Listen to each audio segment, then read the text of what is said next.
अंधाराविरुद्ध माळशिरस तालुका पेटला. लोडशेडिंग बंद करा अन्यथा तीव्र आंदोलन. युवा सेनेचा इशारा. नमस्कार, आपण पाहत आहात महर्षी डिजिटल न्यूज. आता पाहूया सविस्तर बातमी. माळशिरस तालुका व परिसरात सायंकाळी 6 ते रात्री 10 वाजेपर्यंत होत असलेल्या वाढत्या वीज कपातीविरोधात युवा सेनेच्या वतीने तीव्र आंदोलन छेडण्यात आले. युवासेना जिल्हाप्रमुख गणेश इंगळे यांच्या नेतृत्वाखाली अकलूज येथील महावितरण कार्यालयावर भव्य मशाल मोर्चा काढून संतप्त नागरिकांनी निषेध व्यक्त केला. गेल्या काही दिवसांपासून तालुक्यात मोठ्या प्रमाणावर लोडशेडिंग सुरू असून यामुळे सर्वसामान्य नागरिकांचे हाल होत आहेत.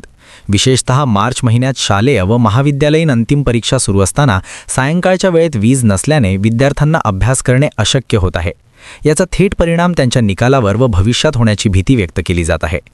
दरम्यान उन्हाळ्याची तीव्रता वाढत असताना वीज नसल्यामुळे लहान मुले व ज्येष्ठ नागरिकांना उष्णतेचा मोठा त्रास सहन करावा लागत आहे. पंखे व कूलर बंद असल्याने आरोग्याच्या समस्या वाढण्याची शक्यता आहे. तसेच ग्रामीण व निमशहरी भागात साप, विंचू यांसारख्या सरपटणाऱ्या प्राण्यांचा वावर वाढल्याने नागरिकांच्या जीवितास धोका निर्माण होत आहे. या पार्श्वभूमीवर युवासेनेच्या वतीने मशाल मोर्चा काढून ऊर्जा मंत्र्यांचा व महावितरण कंपनीचा जाहीर निषेध करण्यात आला.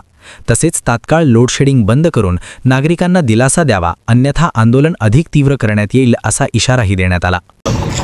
सध्या माळशिरस तालुक्यामध्ये 8 दिवस झालं लोडशेडिंग चालू आहे. एकीकडे मुख्यमंत्री घोषणा करतात की 12 तास आम्ही शेतकऱ्यांना लाईट देऊ.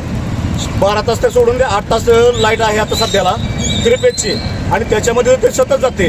आणि दुसरा विषय, आता लोडशेडिंग चालू केलं आहे. सध्या विद्यार्थ्यांचे परीक्षे दिवस चालू आहेत. एकीकडे आपण म्हणतो विद्यार्थी शिकला पाहिजे, महाराष्ट्र घालला पाहिजे. या लोडशेडिंगमुळे संध्याकाळी विद्यार्थ्यांना अभ्यास करता येत नाही, कारण लाईट नसल्यामुळे ते अभ्यास करणार कसे. आता खंदील, चिमण्या वगैरे हे प्रकार तर राहिलेलेच नाही. त्याच्यामुळं आज आम्ही युवासेनेच्या वतीनं इथं MSCB अकलूज MSCBवरती मशाल मोर्चा काढलेला आहे. आणि आम्ही मशाल मोर्चा काढून अकलूजच्या MSCBचा आणि ऊर्जा मंत्र्याचा आम्ही या ठिकाणी निषेध केला.